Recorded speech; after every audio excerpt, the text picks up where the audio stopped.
ABP news, सर्वसामान्य जनतेचं खुलं व्यासपीठ।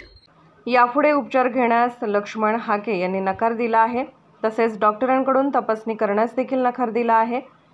यापुढे उपचार घेणार नाही पण उपोषणही सोडणार नाही अशी घोषणाही लक्ष्मण हाके यांनी केली। आज लक्ष्मण हाके यांच्या आमरण उपोषणाचा 7वा दिवस आहे, त्यामुळे त्यांची तब्येत खालावलेली आहे। ओबीसीच्या हक्काचे संरक्षण कसे करणार ते आधी सांगा असा सवाल लक्ष्मण हाके यांनी राज्य सरकारला केला आहे।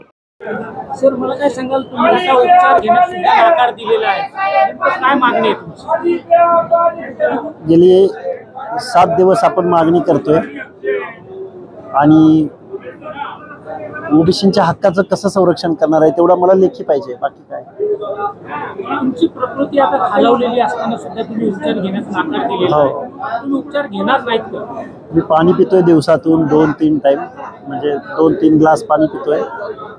2 दिवस मध्ये सोडले होते, पण मी उपचार किंवा उपोषण सोडणार नाही।